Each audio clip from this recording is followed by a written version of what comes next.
दोस्तों, आज की कहानी है सासू माँ ये आसार मुरबे कम बनाया करो। दोस्तों, कहानी शुरू करने से पहले अगर हमारे चैनल को सब्सक्राइब नहीं किया हो तो कर लीजिए ताकि आपके पास पहुंचे हर रोज नया वीडियो। अरे मम्मी जी, ये क्या कर दिया आपने? ये फटा दूध तो मैंने पनीर बना के लिए रखा था। पीयू को आज पनीर खाना था, आपने इसमें शक्कर मावा बना दिया। अब मुझे थोड़ी पता था कि तुमने क्यों रखा है। हमेशा मेरी गलती निकाल दियो।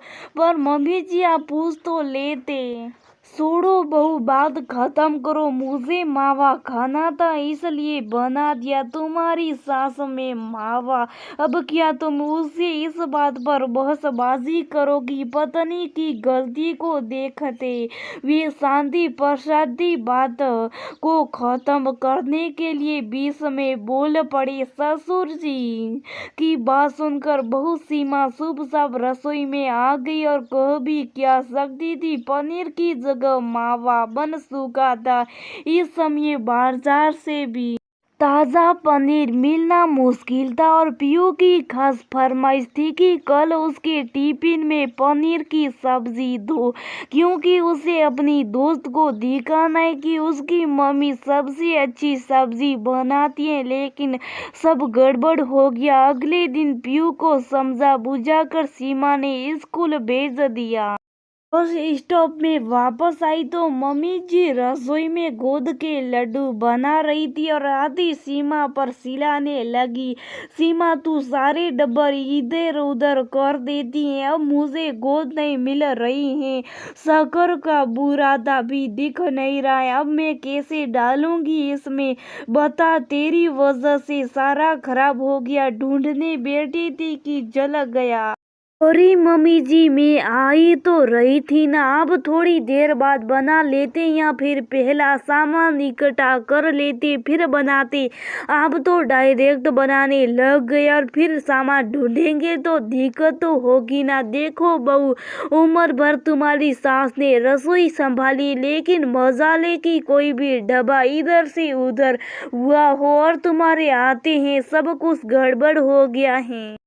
पत्नी की गलती देख फिर से पक्ष लेने के लिए ससुर शांति प्रसाद जी बहू पर बरस पड़े। शांति प्रसाद जी के मुंह से ऐसी बातें सुनकर सीमा बहुत उदास हो जाती हैं। पहले तो वो ऐसे नहीं थे, घर में क्या चल रहा है इन बातों से उन्हें कोई मतलब नहीं होता था। लेकिन अब न जाने क्यों वो हर बात में मम्मी जी का साथ देते, चाहे मम्मी जी सही हो या गलत। इस बात से सिर्फ फर्क नहीं पड़ता, उन्हें तो सिर्फ मम्मी जी को सही साबित करके सीमा को दो बातें बोलना जरूरी हो गया है। जब से ये कोरोना आया है पापा जी घर पर है और बस इस तरह हर छोटी बड़ी बात में हम सास बहू के बीच में दखल अंदाजी करके मम्मी जी को सही साबित कर देते हैं। समझ नहीं आ रहा है कि आखिर ऐसा क्यों कर रहे। मन में अभी ये व्यथा चल ही रही थी कि ननद दिव्या का नंबर स्क्रीन पर आया। दिव्या सीमा की नंदनी नहीं, उसकी सबसे प्यारी सहेली भी, और आज से नहीं बचपन से उसी ने तो सिफारिश करके उसे सहेली से भाभी बना लिया था। हेलो दिव्या, कैसी हैं? मैं ठीक हूँ। स्वानी, तो बता सब ठीक है ना? हाँ यार, सब ठीक है। तेरी आवाज से तो नहीं लग रहा। सच बात बताऊं, तू दोस्त की तरह सुनना चाहेगी या ननन की तरह?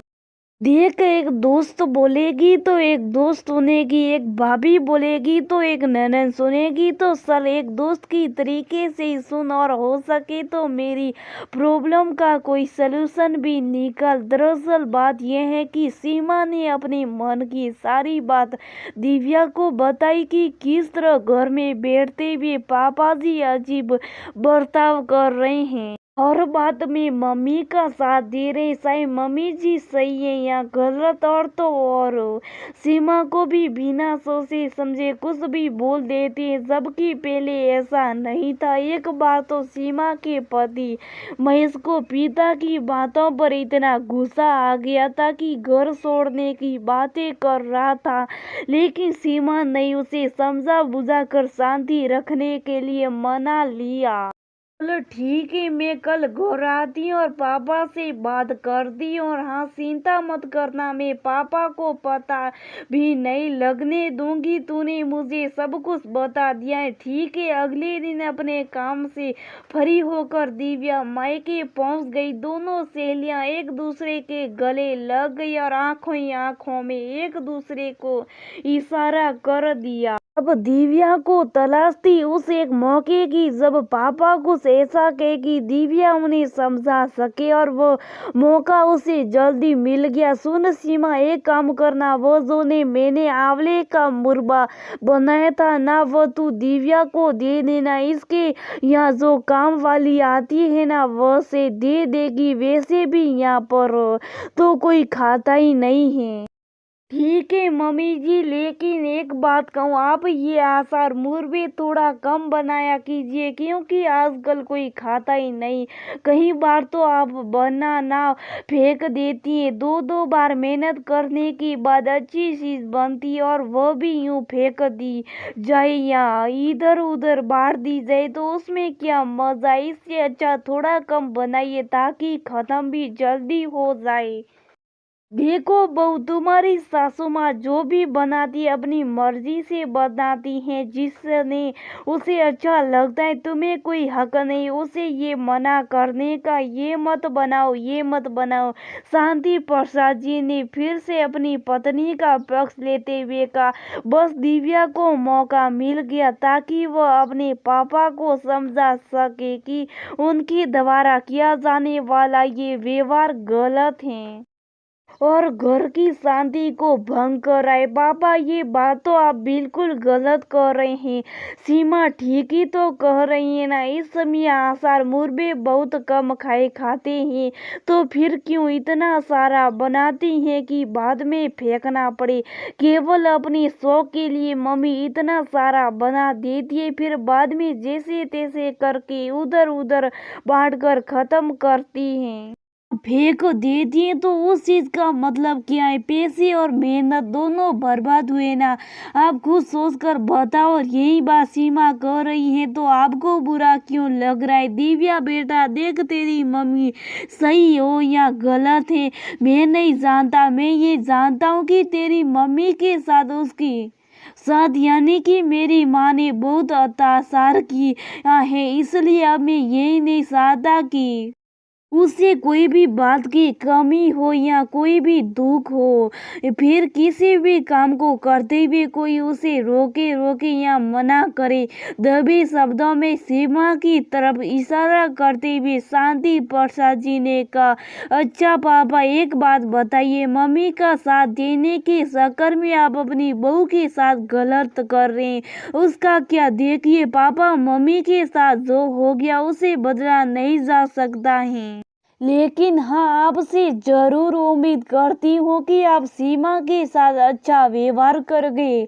अगर वह कुछ कह रही है तो जरूर कुछ सोच समझ कर ही कह रही होगी। इस समय पूरे घर के बागडोर उसी के हाथों में और वह बहुत अच्छे से सब कुछ संभाल रही है, तो फिर छोटी छोटी बातों को लेकर क्यों आप और मम्मी इशू बना रहे हैं। आप अपनी पत्नी का साथ दे रहे हैं, चाहे वह सही हो या गलत है, क्योंकि आपके हिसाब से उन्हें बहुत सारी परेशानियां हुई है जिसकी भरपाई आप करना चाहते हैं।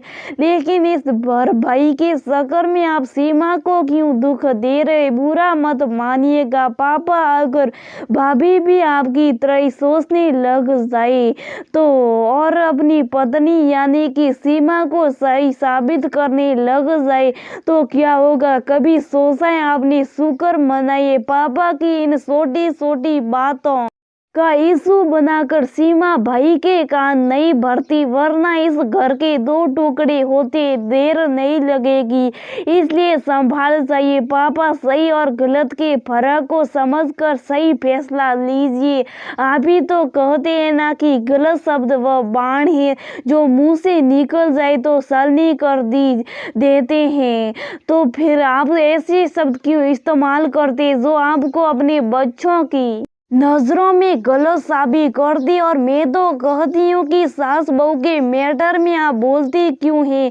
ये उनका आपसी मामला है। आज से पहले भी तो सब कुछ एडजस्ट हो रहा था, तो फिर अब आप क्यों बीच में पढ़कर बात को बढ़ा रहे? यही बात मम्मी को तो लॉकडाउन में वो भी ना सत्संग में जा पाती है, ना हम मंदिर पार्क में जाना भी भूल गई है, बस इसलिए घर में बैठे बेटी न जाने क्या क्या करती रहती हैं।